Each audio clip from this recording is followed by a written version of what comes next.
और खबर ये आ रही है कि महाविकास अघाड़ी में आपस में जूते चलने की संभावना हो गई है। चले नहीं है लेकिन जूते उतर जरूर आए हैं और टारगेट आप लोग जानते हैं 360। जो परसीवन का बिल आ रहा है उसमें भी कुछ अंदर चीजें हैं जो मैं अभी मंच पर बोलना नहीं चाहता, ठीक नहीं रहेगा, लेकिन वो भी देश की दिशा धारा बदलेगा।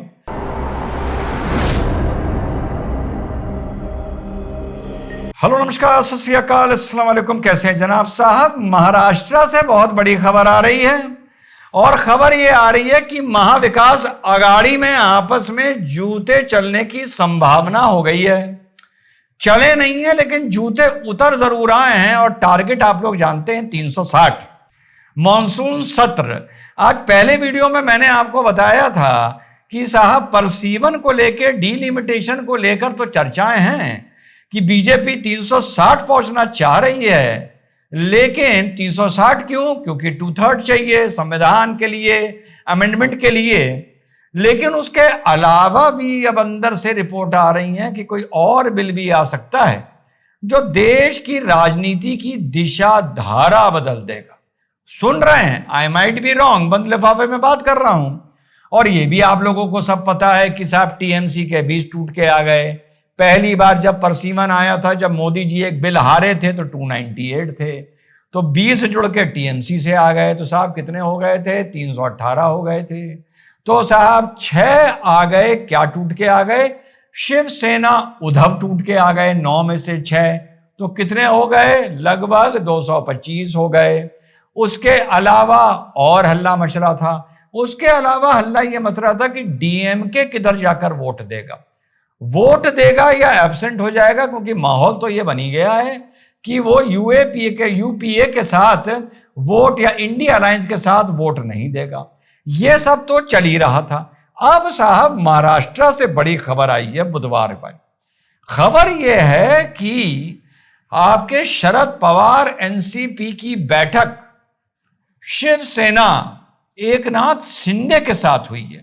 अब ये मीटिंग ऐसी नहीं हुई है कि कोई छुटपैया नेता मिल लिए, फलाने मिल लिए, कहीं अंदर जा रहे थे कहीं बाहर आ रहे थे तो लिफ्ट में मिल लिए। हुआ ये कि महाराष्ट्र में विधानसभा में एक बैठक होनी थी, सेक्रेटेरिएट में बैठक होनी थी कर्नाटका और महाराष्ट्र के बॉर्डर विवाद को लेकर। उसमें सब पार्टीज इनवाइटेड थी, जिसमें शरद पवार भी गए थे और अपने विधायकों के साथ गए थे।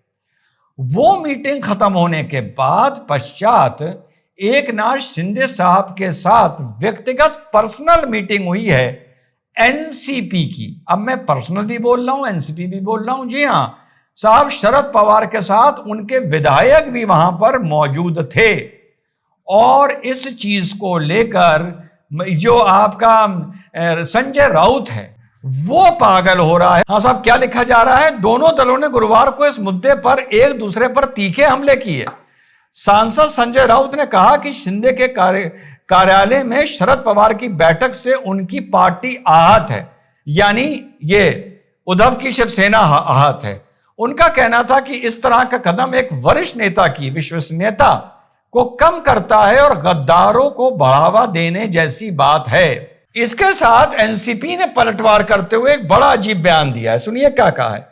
उन्होंने कहा कि 50 वर्षों से अधिक से राजनीतिक अनुभव वाले नेता शरद पवार को राजनीति सिखाना समुद्र को तैरना सिखाने जैसा है। और आगे जाकर यह बात बोली है साफ साफ कि राजनीति भावनाओं से नहीं होती, गणित से चलती है। तो साहब लगभग 8 सांसद हैं शरद पवार जी के, और ये डेवलपमेंट ऐसा है कि बिल्कुल साफ, जैसा मैंने बताया, ये नहीं कि आते जाते किसी पार्टी में किसी गेट टुगेदर में सोफे पे बैठ के 10 मिनट बात कर ली ना, खुल के बोला जा रहा है कि बैठक हुई है और जो गद्दार बोल रहे हैं और कुछ बोल रहे हैं उनकी ऐसी की तैसी। और भैया हमें ना सिखाओ, हम तो गणित पर चलेंगे, भावनाओं पर नहीं चलेंगे, और हमें तुम क्या तैरना सिखाओगे। तो बहुत बड़ा डेवलपमेंट है। बस इन सारे डेवलपमेंट में जितने भी महाराष्ट्र में हो रहे हैं, जरूर कोई ना कोई राजनीतिक कारण होगा जिस वजह से बीजेपी बैटिंग में सामने नहीं आ रही है और एकनाथ शिंदे ज्यादा बैटिंग करते हुए नजर आ रहे हैं। कहीं मराठी मानुस वाला कंसेप्ट है या पुरानी शिवसेना वाला कंसेप्ट है, या बीजेपी के साथ गठबंधन करने में इन लोगों को ज्यादा परेशानी हो रही है, जैसे शिवसेना के 6 जो टूट के आए हैं, या शरद पवार जी की जो उम्मीद है ये टूट सकते हैं। अब देखना है साथियों, मॉनसून सत्र में ऊंट किस करवट बैठता है और अमित शाह क्या रंग लाते हैं। क्योंकि फिर से दोहरा दूं कि माना यह जा रहा है कि मॉनसून सत्र में बहुत से ऐसे बिल भी आ सकते हैं जो देश की राजनीति की दिशा धारा बदल देंगे।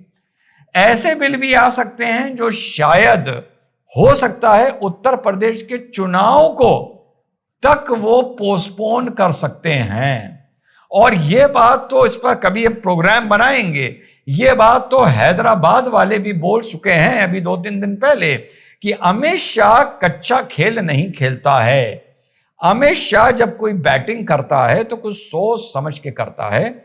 यह बात अलग है कि उन्होंने एसआईआर और एनआरसी के पॉइंट ऑफ व्यू से हमारे साहब ने बोली है, और साहब ने यह भी बोला है कि मुझे लग रहा है कि यह चीज आगे जाके एनआरसी में कन्वर्ट हो सकती है। वो 6 करोड़ लोग, 6 करोड़ बोलते हैं, करोड़ नहीं बोल पाते, 6 करोड़ लोग जो हैं, जो एसआईआर से लगभग आउट हो रहे हैं, उन पर एनआरसी की गाज गिर सकती है। अच्छा, यह बात इस आदमी को अभी 3 दिन पहले समझ आई। आपका भाई कब से बता रहा है कि बेटा काम लग गया है। तुम एनआरसी को चैलेंज कर रहे थे, वो एसआईआर ले आए। एनआरसी को तुम कॉन्स्टिट्यूशन के दम पर चैलेंज कर रहे थे, और इधर रिप्रेजेंटेशन एक्ट में एसआईआर का परिविधान है।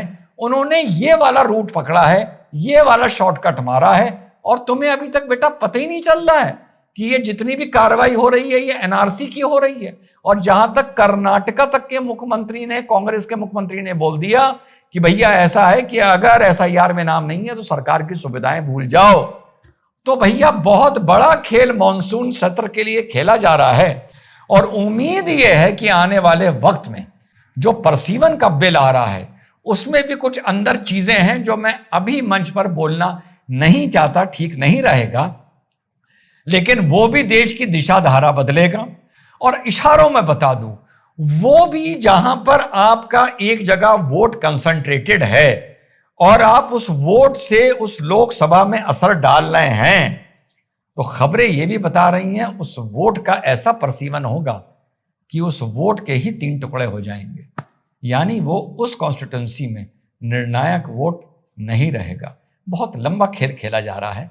आप लोगों को कभी खुल के, कभी बंद लिफाफे में समझाता रहूंगा, लेकिन ये जो मीटिंग चल रही है 360 तक पहुंचने वाली, हो सकता है इसके चलते यूपी का चुनाव तक टाल दिया जाए, हो सकता है। देखते हैं। जय हिंद, वंदे मातरम, खुदा हाफिज।